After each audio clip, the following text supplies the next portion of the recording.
Today I have 3 insanely fun and powerful builds from Shadow of the Erdtree. And what's great is they are not super late game builds. All of these can be created quite easily.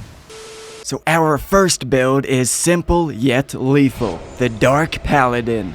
This build will prove why dodging is for scrubs. True Chads do not need to dodge or evade. Real Giga Chad masters stand their ground. So this is a holy strength faith build, wielding the Black Steel Great Hammer. Though this is not your average Joe hammer, there's something special about this bad boy. It has been blessed with holy powers, granting it a unique effect with guard counters. When performing a guard counter, it'll cause a gold breaker explosion. This will double stagger the enemy, dropping them to their knees. Now this explosion deals holy damage, so this build will be optimizing holy damage and giant knock your socks off guard counters. Fortunately for us, there's a new cracked tier we can use, the deflect tier. This enhances the power of guard counters even more, to the point where we shaking the damn earth when we drop this hammer. The gods themselves yell and clap in approval.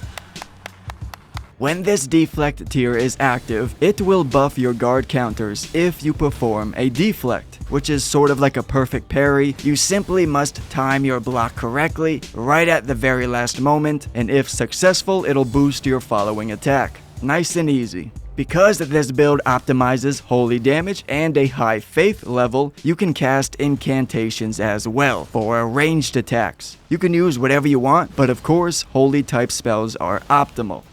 We have the Black Hammer and Black Steel Shield, going with Sacred Affinity. Now I am using Sacred Blade Ash of War. This gives us a quick little ranged attack, plus enhances your hammer with even more holy juicy power for extra damage. However, you can go with Prayerful Strike. What the fuck? I literally can't say that. Prayerful Strike. This can deal solid burst damage, plus it heals you. It passively heals you every time you strike an enemy with this weapon skill. Then you combine this with the Assassin's Crimson Dagger, which also restores HP per every critical strike. And trust me, you'll be performing tons of critical strikes. So these two forms of health restoration together, combined with the heavy shield, makes this build damn near unkillable when traveling around. You got a strong defense and you keep healing yourself. So you play it smart and you are good. Of course, we're using the Curved Sword Talisman for guard counters. Then got the Green Turtle and Great Jar Arsenal to carry this heavy equipment. In my juice box, we have the Deflect tier and Holy Crack tier. Now I don't know about you, but this drip is pretty sweet in my opinion. For stats, we're focusing on strength and faith. You want to hit the soft caps for both of them. We also need a high endurance because stamina is key here. As long as we have stamina, then we are literally a steel wall.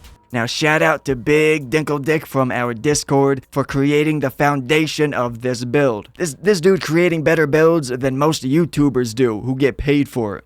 Now I call this build the Burning Moon. This is a totally balanced build, offering multiple different damage types and different ways to engage in combat. We have the Rellana's Twin Blade, which offers you one of the most satisfying power stance movesets. Quick successive strike great sword power stance? My god, man. Freaking beautiful. Even its one-handed heavy strikes are fast. Therefore, you can wield a shield and perform super fast heavy strikes out of block. This is a great setup for guard counters. So I'm wielding a medium shield to perform these multi-strike counter attacks. I think this synergizes beautifully, offering you a versatile playstyle. Then we have the weapon art. Of course, this flaming tornado death trap of a skill is incredible, which staggers the enemy inside for a second or two, allowing you to strike and finish them off. Even heavier, beefier enemies will get staggered by this. It is great. Rellana's Twin Blades with a decent medium shield. I got the Turtle Shield for a stamina boost.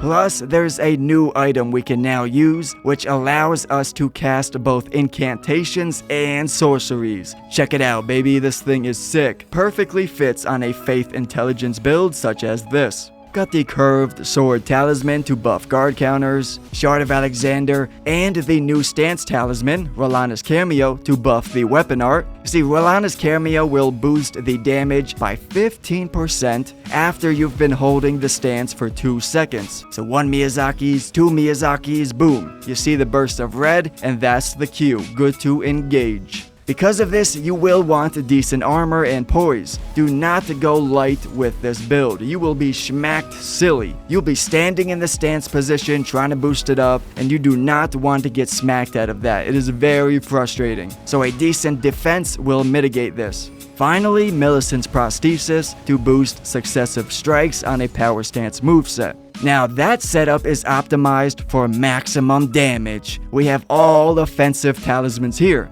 So if you find yourself getting spankarooed, you can use Dragon Crest Great Shield instead for more defense. For stats, first off, we want a high mind level because we are constantly consuming FP. Strength and dexterity will be most effective to optimize the regular physical attacks from Rolana's Twin Blades, such as the guard counters, so that's important. However, intelligence and faith will of course boost the weapon art. So definitely take advantage of spellcasting here. You'll need a form of long-range attack, so Loretta's crossbow, the new glintstone nails, whichever. This is the bloodthirsty fiend.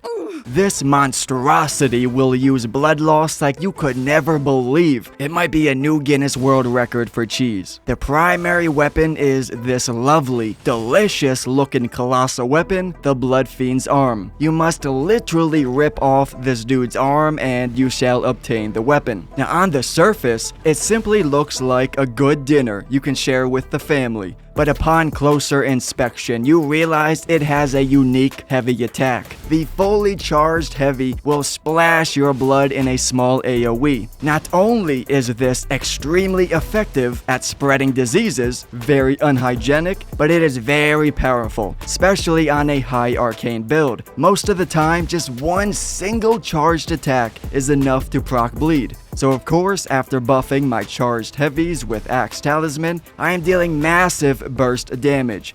Now that's not all though. We have another Blood Fiend weapon, the Sacred Spear. Its weapon art is literally just Mogwyn's Blood Boon, but locked on a single target instead of a 360-degree AoE blast, which has its pros and cons. Ranged attacks, hitting them before they get to you. The Blood Fiend Turkey Leg is fantastic for slapping individual enemies, while this Sacred Spear is more versatile, with better attack distance with its weapon art. We are indeed using the Blood Affinity on the Bloody Turkey Leg. Now you could go with Crag Blade, further increasing your giant bonking powers. Got the Axe Talisman, Lord of Blood, and this new two-handed sword talisman, all in order to buff our heavy attacks to maximum damage. Our primary stats are Strength and Arcane. We need a high Arcane level, so at least 50 to 60. And then you want a decent Strength, like 40 to 50. And since we have such a high Arcane, you can drop 15 or 20 levels into Faith,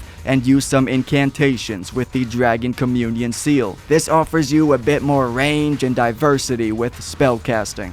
Now I have to admit, Big Dinkle Dick is the mastermind behind this build as well. Some serious work is being done in our Discord. Now please comment and let me know what builds you are currently using or what your thoughts and opinions are on these builds here. If you made it this far in the video, I appreciate you very much and I hope you enjoyed. I'll talk to you later.